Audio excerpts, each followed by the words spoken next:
जय हिंद साथियों, आप लोग कैसे हैं। उम्मीद करता हूं कि आप लोग बहुत ही बढ़िया होंगे। ठीक है, तो आज की इस वीडियो में हम लोग क्लास 12 के म्यूजिक, ठीक है, म्यूजिक बुक के आज हम लोग चैप्टर नंबर कहने का मतलब कि मॉडल सेट 2 आपको हम इस वीडियो में कंप्लीट याद कराने वाले हैं। तो इस वीडियो में हम आपको 70 ऑब्जेक्टिव को कंप्लीट आपको दिमाग में सीधे ठोक देंगे। यानी आप लोग को वीडियो को शुरू से अंत तक बने रहना है। ओके, अगर आप लोग वीडियो को शुरू से अंत तक देखते हैं तो 100% ऑब्जेक्टिव आपको 70 को हम याद करवा देंगे। इससे बाहर आपको एग्जाम में देखने को नहीं मिलेगा और आप लोग जरूर इसको पढ़ कर जाइए। ठीक है, अगर एक बार वीडियो को अपने भाई बहन के पास शेयर नहीं किए तो शेयर जरूर कर दीजिएगा, लिंक वगैरह स्टेटस में जरूर लगा दीजिएगा। ठीक है, और चैनल को अगर सब्सक्राइब नहीं किए तो चैनल को जरूर ऐसे चैनल को सब्सक्राइब कर लिए जहाँ पर आपको कंटेंट आपका बेहतरीन मिलता हो। जो ओके, अगर आप लोग को किताब से हम बता रहे तो आप लोग जरूर इसको सब्सक्राइब करिए ताकि आप लोगों को आगे आने वाला समय में आपको बेनिफिट हो सके। ओके, और आपके भाई बहन को भी इसको बता दिएगा इस चैनल के बारे में, एग्जाम प्री चैनल के बारे में।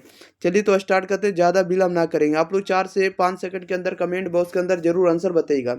देखिए, आपको दो तरह के आपको सेक्शन रहेंगे। आपको सेक्शन ए में आपको यानी खंड आ में वस्तुनिष्ठ क्वेश्चन रहेगा, ऑब्जेक्टिव क्वेश्चन रहेगा, और सेक्शन बी में आपको सब्जेक्टिव रहेगा। ठीक है, विषय वस्तु प्रश्न रहेगा। तो देखिएगा, प्रश्न संख्या 1 से 70 तक के प्रश्न के साथ 4 विकल्प दिए रहेंगे, जिनमें से सिर्फ एक सही होगा। चुने गए सही विकल्पों को ओएमआर शीट पर आपको चिन्हित करना है और सिर्फ 35 प्रश्नों का ही उत्तर देना। 35 क्वेश्चन बनाना, एक क्वेश्चन के लिए 1 नंबर मिलेगा, तो टोटल 35 नंबर आप लोगों को यहाँ से मिलने वाला है।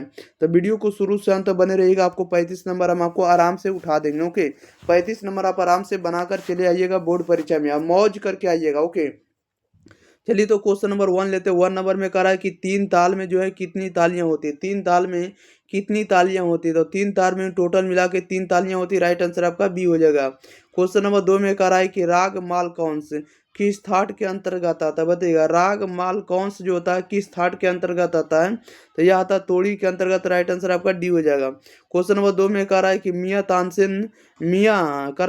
तानसेन ने किस राग की रचना की। मियां तानसेन ने किस राग की रचना की है, तो राइट आंसर आपका सी हो जाएगा, तोड़ी की रचना की है। Okay, next question, question number 4 number की ओर। 4 नंबर में कह रहा है कि राग काफी का गायन समय क्या है। राग काफी का जो गायन समय होता है उसका गायन समय क्या होता है, तो शयन काल होता है। क्या होता है, शयन काल। राइट आंसर सी हो जाएगा। क्वेश्चन नंबर 5 में कह रहा है माई म्यूजिक माई लेखा के माई म्यूजिक माई लाइफ के लेखक कौन है, बताइएगा। माई म्यूजिक माई लाइफ के लेखक कौन है, तो ये है आपको पन्ना लाल घोष है। कौन है, पन्ना लाल घोष है। राइट आंसर ये हो जाएगा। क्वेश्चन नंबर देखिएगा 6 में कह रहा है कि गिरिजा देवी किस गायकी के लिए प्रसिद्ध है, बताइएगा। कह रहा है गिरिजा देवी जो है किस गायकी के लिए प्रसिद्ध है, इसका राइट आंसर बताइएगा। तो गिरिजा देवी जो आपको ख्याल के लिए प्रसिद्ध है। राइट आंसर आपका क्या हो जाएगा, बी हो जाएगा। क्या हो जाएगा, बी हो जाएगा। 7 नंबर में कह रहा 3 ताल में कितने विभाग होते हैं। 3 ताल में टोटल कितने विभाग होते हैं, तो टोटल 5 विभाग होते हैं। राइट आंसर आपका डी हो जाएगा। नेक्स्ट क्वेश्चन लेते हैं। अगले क्वेश्चन देखिएगा, क्वेश्चन नंबर 8 नंबर की ओर। चलिए, 8 नंबर में कह रहा है कि राग भैरव का वादी स्वर क्या है। राग भैरव का वादी स्वर क्या होता है, तो रे होता है। राइट आंसर आपका ए हो जाएगा। 9 नंबर में कह रहा है कि कहरवा ताल में कितनी मात्राएं होती है। कहरवा ताल में कितनी मात्राएं होती है, तो 7 मात्राएं होती है। राइट आंसर आपका ए हो जाएगा। क्वेश्चन नंबर देखिएगा 10 में। 10 नंबर में कह रहा है कि राग भैरव किस थाट से उत्पन्न हुआ। राग भैरव जो किस थाट से उत्पन्न हुआ है, तो तोड़ी से उत्पन्न हुआ। राइट आंसर आपका डी हो जाएगा। 11 नंबर में कह रहा है कि राग यमन का थाट क्या है। राग यमन का थाट क्या है, राइट आंसर बताइएगा। तो राग यमन का जो थाट होता है कल्याण होता है। राइट आंसर ए है, क्या हो जाएगा, कल्याण। Question number 12। 12 नंबर में कह रहा है कि क्रमिक पुस्तक मलिका के लेखक कौन है, बताइएगा। क्रमिक पुस्तक मलिका के लेखक कौन है, तो क्रमिक पुस्तक मलिका के लेखक कौन है, इसका राइट आंसर बताइएगा। तो इसका राइट आंसर आपका हो जाएगा, ये हो जाएगा, पंडित भातखंडे। ओके, क्वेश्चन नंबर देखिए, चलिए क्वेश्चन नंबर 12 का जो राइट आंसर हो जाएगा आपका सी हो जाएगा। ठीक है ना। क्वेश्चन नंबर देखिए 13 कह रहा है कि निम्नलिखित में किस ताल में 10 मात्राएं होती है। निम्नलिखित में किस ताल में जो है 10 मात्राएं होती है, तो रूपक में। राइट आंसर आपका ए हो जाएगा। क्वेश्चन नंबर देखिएगा 14 नंबर में कह रहा है कि राग देश किस थाट के अंतर्गत आता है। राग देश जो है, राग देश किस थाट के अंतर्गत आता है, तो ये आता है आपको किस में, तो बिवाविल में आता है। किसमें, सॉरी, बिवावल में। राइट आंसर आपका क्या हो जाएगा, बी हो जाएगा। 15 में कह रहा है कि रूपक ताल के किस मात्रा पर खाली होती है, बताइएगा। रूपक ताल के किस मात्रा पर खाली होती है, तो यह खाली होती है 4 पर। राइट आंसर आपका ए हो जाएगा। क्वेश्चन नंबर देखिएगा आप लोग 16 नंबर में कह रहा है कि राग बिहाग का संवादी स्वर क्या है। राग बिहाग का संवादी स्वर क्या होता है, तो राइट आंसर ये हो जाएगा माँ होता है। 17 में कह रहा है कि ताल चौताल में कितनी मात्राएं होती है। कह रहा है कि ताल चौताल में जो है कितनी मात्राएं होती है, तो टोटल 8 मात्राएं होती है। राइट आंसर सी हो जाएगा। Question number 18। 18 में कह रहा है कि ध्रुव पद में किस ताल का प्रयोग होता है। ध्रुव ताल में किस ताल का प्रयोग होता है, तो चौताल का होता है। राइट आंसर बी हो जाएगा। 19 में कह रहा है निम्नलिखित रागों में से किस में दोनों माध्यम लगते हैं, बताइएगा। निम्नलिखित रागों में किस में जो है दोनों मध्यम लगते हैं या दोनों माध्यम लगते हैं। राइट आंसर आपका क्या हो जाएगा, डी हो जाएगा, यवन लगते हैं। ओके, क्वेश्चन नंबर देखिएगा 20 में कह रहा है कि कौन सा प्रातःकालीन राग है, बताइएगा। कौन सा प्रातःकालीन राग होता है, तो भूपाली होता है। राइट आंसर आपका डी। राइट आंसर आपका क्या हो जाएगा, देखिए सॉरी, देखिए प्रातःकालीन जो राग होता है आपको बिहाग होता है। क्या होता है, बिहाग होता है। राइट आंसर बी हो जाएगा। 21 नंबर में कह रहा है कि श्रुतियों की संख्या कितनी है। श्रुतियों की संख्या कितनी होती है, तो 20 होती है। राइट आंसर आपका ए हो जाएगा। क्वेश्चन नंबर 22 में कह रहा है कि राग भूपाली की जाति कौन सी है। राग भूपाली की जाति कौन सी होती है। राइट आंसर आपका डी हो जाएगा, औड़प औड़प साड़ब होता है। क्या होता है, राइट आंसर डी हो जाएगा। नेक्स्ट क्वेश्चन नंबर देखिएगा 23 नंबर की ओर। चलिए 23 नंबर में क्या कह रहा है, कह रहा है कि कौन सा राग जो होता है प्रातःकालीन नहीं है। कौन सा राग जो होता है प्रातःकालीन नहीं होता, तो भैरव नहीं होता। राइट आंसर ये हो जाएगा। 24 में कह रहा है कि अलहैया बिलावल का संवादी स्वर क्या होता है। अलहैया बिलावल का संवादी स्वर क्या होता है। राइट आंसर आपका सी हो जाएगा, रे होता है। क्या होता है, रे होता है। क्वेश्चन नंबर 25 में करा है राग यमन का संवादी स्वर क्या है। राग यमन का संवादी स्वर क्या होता है। राइट आंसर डी हो जाएगा, पर होता है। क्या होता है, पर होता है। 26 में करा किस गायन शैली में शब्द नहीं मात्र स्वर ही होते हैं, बताइएगा। किस गायन शैली में शब्द नहीं मात्र स्वर ही होते हैं, किस में होंगे, तो आपको सरगम में होंगे। राइट आंसर आपका ये हो जाएगा। क्वेश्चन नंबर 27 नंबर में कह रहा है कि कौन सी ताल जोड़ी समान मात्राओं की है, बताइएगा। कौन सी ताल जो है, कौन सी ताल जोड़ी समान मात्राओं की है। ये किस में है, तो ये आपको दादरा कहरवा में है। किस में, तो Dadra Kaharwa. Right answer C हो जाएगा। 28 में कह रहा है कि ध्रुव पद का विकास किस शैली में हुआ है। ध्रुव पद का जो विकास है किस शैली में हुआ, तो ख्याल शैली में। राइट आंसर आपका ए हो जाएगा। क्वेश्चन नंबर 29 में कह रहा है कि सारंगी वादन किससे किया जाता है, बताइएगा। सारंगी वादन जो है किससे किया जाता है, तो ये किया था आपको लकड़ी का टुकड़ा के साथ। राइट आंसर आपका डी हो जाएगा। 30 नंबर में कह रहा है तीन ताल और कहरवा ताल में कितनी मात्राओं का अंतर होता है, बताइएगा। तीन ताल और कहरवा ताल में कितनी मात्राओं का अंतर होता है, तो 16 मात्राओं का। राइट आंसर डी हो जाएगा। नेक्स्ट क्वेश्चन नंबर 31 में कह रहा है कि बिहू किस प्रदेश का लोक नृत्य है। बिहू जो है किस प्रदेश का लोक नृत्य होता था। बिहू जो होता है आपको असम का होता है। राइट आंसर आपका क्या हो जाएगा, आपको सी हो जाएगा। 32 में कह रहा है कि सप्तक कितने प्रकार के हैं। सप्तक कितने प्रकार के होंगे, राइट आंसर बताइएगा। तो सप्तक को टोटल जो होंगे आपको देखिए, सप्तक के कितने प्रकार हैं, तो सप्तक के टोटल 3 प्रकार है। राइट आंसर बी हो जाएगा। क्वेश्चन नंबर 33 कह रहा है कि कौन सा राग संपूर्ण जाति का नहीं है। कौन सा राग जो होता है संपूर्ण जाति का नहीं है। राइट आंसर डी हो जाएगा, काफी नहीं है। क्या है, कॉफी। 34 में कह रहा है कि विकृत स्वर कितने होते हैं। विकृत स्वर कितने होते हैं, 2 होते हैं। राइट आंसर आपका ए हो जाएगा। विकृत स्वर 2 होते हैं। क्वेश्चन नंबर 35 में कह रहा है कि राग मौलकांश की जाति क्या है। राग मौलकांश की जाति का नाम क्या है। राइट आंसर ये हो जाएगा, औड़व संपूर्ण है। राइट आंसर आपका क्या हो जाएगा, ये हो जाएगा। 36 में कह रहा है कि साड़व जाति या साड़व जाति के राग में स्वरों की संख्या कितनी होती है।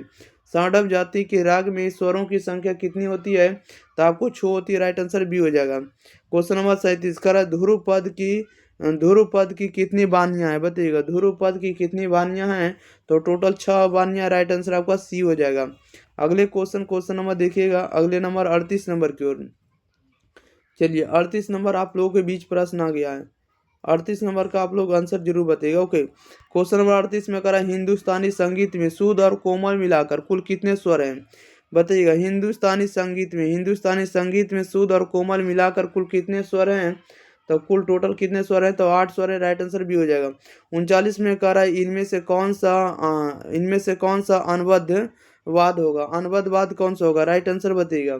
39 नंबर का बी हो जाएगा, सरोद हो जाएगा। ओके, क्वेश्चन नंबर देखिए 40 नंबर में। 40 में कह रहा है कि कोमल स्वर जो है कितने हैं। कोमल स्वर कितने हैं, तो 4 है। राइट आंसर ये हो जाएगा। 41 में कह रहा है राग यमन का गायन समय क्या है। राग यमन का गायन समय क्या होता है, तो शयन काल होता है। राइट आंसर सी हो जाएगा। क्वेश्चन नंबर 42, 42 में करा है कि ताप जब ताल में कितनी खाली है, बताइएगा ताप जब ताल में कितनी खाली होगी, तो राइट आंसर आपका सी हो जाएगा, एक होगा। 43 में करा लय कितने प्रकार के होते हैं, लय जो है कितने प्रकार के, तो लय 4 प्रकार के, राइट आंसर डी हो जाएगा। क्वेश्चन नंबर 44, 44 में करा है कि पंडित राम चतुर मल्लिक क्या गाते थे, बताइएगा पंडित राम चतुर जो है कि मलिक क्या गाते थे, राइट आंसर बताएंगे क्या हो जाएगा, पंडित राम चतुर मलिक क्या गाते थे, राइट आंसर आपका बी हो जाएगा, ध्रुपद गाते थे। ओके, क्वेश्चन नंबर देखिएगा आप लोग 45 में करा है कि राग काफी में कितने कोमल स्वर लगते हैं, बताइएगा राग काफी में कितने कोमल स्वर लगते हैं, तो राइट आंसर आपका ये हो जाएगा, 2 कोमल स्वर लगते हैं राग काफी में। क्वेश्चन नंबर 6 में कह रहा है कि एक ताल में कितने विभाग होते हैं, एक ताल में कितने विभाग हैं, तो 4 है, राइट आंसर ये हो जाएगा। 47 में कह रहा है किस राग में 4 कोमल स्वर लगते हैं, किस राग में 4 कोमल स्वर लगते हैं, राइट आंसर आपका ये हो जाएगा, भैरव हो जाएगा, क्या हो जाएगा, भैरव। क्वेश्चन नंबर 48, 48 में कह रहा है राग भैरव का संवादी स्वर क्या है, राग भैरव का संवादी स्वर क्या होता है, तो नी होता है, राइट आंसर आपका क्या हो जाएगा, डी हो जाएगा। 49 में कह रहा है कि अवरोही क्रम में नी के बाद कौन सा स्वर लगता है, बताइएगा कह रहा अवरोही क्रम में, अवरोही क्रम में नी के बाद कौन सा स्वर लगता है, तो कौन सा स्वर लगता है, तो प लगता है, राइट आंसर आपका क्या हो जाएगा, सी, क्या हो जाएगा, सी हो जाएगा। क्वेश्चन नंबर देखिएगा 50, कह रहा है निम्न में से कौन सी, निम्न में से कौन सा, निम्न में से कौन सा जो है किसी थाट का नाम नहीं है, बताइएगा निम्न में से कौन सा जो किसी थाट का नाम नहीं है, तो देश नहीं, राइट आंसर डी हो जाएगा। 51 में कह रहा भारत में कितनी संगीत पद्धतियां, भारत में कितनी संगीत पद्धतियां हैं, तो टोटल मिला के कितना है, तो एक है, राइट आंसर आपका बी हो जाएगा। 51 नंबर के बाद हम लोग लेते हैं 52 नंबर में, देखिएगा 52 नंबर में क्या करा है, चलिए 52 नंबर भी आप लोगों के बीच है। 52 नंबर में कह रहा है कि कर्नाटक संगीत में कितने ताल हैं, बताइएगा कर्नाटक संगीत में जो है टोटल कितने ताल हैं, तो 10 ताल है, राइट आंसर डी हो जाएगा। ओके, क्वेश्चन नंबर 53 कह रहा है पंडित पंडित शिव कुमार शर्मा कौन सा वाद्य बजाते थे, पंडित शिव कुमार शर्मा जो है कौन सा वाद्य बजाते थे, तो राइट आंसर इसका डी हो जाएगा, सारंगी बजाते थे। ओके, राइट आंसर डी हो जाएगा। अगले क्वेश्चन नंबर देखिएगा आप लोग 54 नंबर में कह रहा है कि पंडित विष्णु दिगंबर पलुस्कर किस संगीत घराने के प्रतिनिधि है, पंडित विष्णु दिगंबर पलुस्कर किस संगीत घराने के प्रतिनिधि है, राइट आंसर बताइएगा क्या हो जाएगा, तो राइट आंसर इसका सी हो जाएगा, किराने के, किसका, किराने के। क्वेश्चन देखिए 54 नंबर का सी हो जाएगा। क्वेश्चन नंबर देखिएगा आप लोग 55 में कह रहा है निम्न में कौन शास्त्रीय संगीत की एक शैली है, राइट आंसर बताइए क्या हो जाएगा, कौन निम्न में कौन जो शास्त्रीय संगीत की एक शैली है, शास्त्रीय संगीत की एक शैली है, तो ठुमरी है, राइट आंसर भी हो जाएगा। क्वेश्चन नंबर 56 में कह रहा वाद के कितने वर्गीकरण है, वाद के जो है कितने वर्गीकरण है, तो वाद के टोटल कितने वर्गीकरण है, तो आपको कितने 6 है, राइट आंसर डी हो जाएगा। 57 में कह रहा है पंडित रामचंद्र मलिक किस घराने के से हैं, पंडित रामचंद्र मलिक जो है किस घराने से हैं, तो राइट आंसर डी हो जाएगा, क्या हो जाएगा, तो पचगछिया से, राइट आंसर आपका डी हो जाएगा। क्वेश्चन नंबर 58 कह रहा है कि स और म की आंदोलन संख्या क्या है, स म की आंदोलन संख्या कितनी है, तो आपको 230 से 360 है, राइट आंसर आपका डी हो जाएगा। 59 में कह रहा है कि पंडित शामता प्रसाद का उपनाम क्या है, पंडित शामता प्रसाद का जो उपनाम है ये क्या है, तो राइट आंसर आपका बी हो जाएगा, रागी है। क्वेश्चन नंबर 60 नंबर में कह रहा है कि राग बिलावल में कितने शुद्ध स्वर लगते हैं, बताइएगा राग बिलावल में कितने शुद्ध स्वर लगते हैं, तो टोटल 4 स्वर लगते हैं, राइट आंसर भी हो जाएगा। 61 में करा गीत गोविंद काव्य के रचयिता कौन है, बताइएगा गीत गोविंद काव्य के रचयिता कौन है, राइट आंसर बताइए क्या हो जाएगा, गीत गोविंद के जो रचयिता है कौन है, तो गीत गोविंद के जो रचयिता आपको कौन है, तो पंडित जयदेव है, राइट आंसर डी हो जाएगा। ओके, चलिए नेक्स्ट क्वेश्चन नंबर 62 में 62 नंबर में करा किस गायन शैली के लिए ताल दीपचंदी उपयुक्त होगा, बताइएगा किस गायन शैली के लिए ताल दीपचंदी उपयुक्त होगा, तो राइट आंसर आपका ये हो जाएगा, धामर हो जाएगा। 63 में कह रहा है कि पंडित सारंग देव किस ग्रंथ के रचयिता है, पंडित सारंग देव जो हैं किस ग्रंथ के रचयिता हैं, तो संगीत राज के हैं, राइट आंसर आपका ये हो जाएगा। क्वेश्चन नंबर 64 कह रहा है झप ताल की किस मात्रा पर तीसरी ताली आती है, बताइएगा झप ताल की किस मात्रा पर तीसरी ताली आती है, तो तीसरी ताली जो आएगी आपको 12 पर, राइट आंसर सी हो जाएगा। 65 में कह रहा है कि पंडित हरि प्रसाद चौरसिया का वाद्य क्या है, बताइएगा पंडित हरि प्रसाद चौरसिया का जो है ये कौन सा वाद्य होगा, तो सितार वादक है, राइट आंसर डी हो जाएगा। क्वेश्चन नंबर 66 कह रहा है किस राग में शुद्ध तथा कोमल दोनों निषाद लगते हैं। किस राग में शुद्ध तथा कोमल दोनों निषाद लगते हैं। ये किस में लगते हैं, तो ये लगते हैं आपको मालकौंस में। राइट आंसर आपका सी हो जाएगा। अगले क्वेश्चन नंबर देखिएगा। चलिए क्वेश्चन नंबर आप लोगों के बीच है 67 नंबर। 67 नंबर में कह रहा है कि सितार की श्रेणी का वाद है। सितार जो है किस श्रेणी का वाद होता है, तो सितार होता है तत् का। राइट आंसर ये हो जाएगा। 68 में कह रहा है कि राग बिहार का थाट क्या। राग बिहार का थाट क्या होता है, तो भैरव होता है। राइट आंसर सी हो जाएगा। राग बिहार का थाट क्या होता है, भैरव होता है। 69 नंबर में कह रहा है कि बिहार की सुप्रसिद्ध लोक गायिका कौन है। बिहार की सुप्रसिद्ध लोक गायिका कौन है, राइट आंसर आपका सी हो जाएगा, विदुषी शारदा सिंह है। 70 में कह रहा है उस्ताद बड़े गुलाम अली खां का घराना कौन था। उस्ताद बड़े गुलाम अली खां का घराना कौन था, राइट आंसर ये हो जाएगा, पंजाब थे। कौन थे, पंजाब थे। ओके, राइट आंसर आपका ये हो जाएगा। चलिए, तो इस वीडियो में जितने भी ऑब्जेक्टिव थे सभी के सभी ऑब्जेक्टिव कंप्लीट कर दिए। ओके, तब मिलते हैं हम लोग अगली वीडियो के साथ। तब तक के लिए आप लोग वीडियो को शेयर करिए अपने दोस्तों भाई बहन के पास, और चैनल को सब्सक्राइब नहीं किए तो चैनल को आप लोग जरूर सब्सक्राइब कर लीजिएगा। ठीक है। और रमेश सर का बताइएगा कि कंटेंट है एग्जाम पेपर कैसा लग रहा है। Okay, thank you for watching this video. धन्यवाद।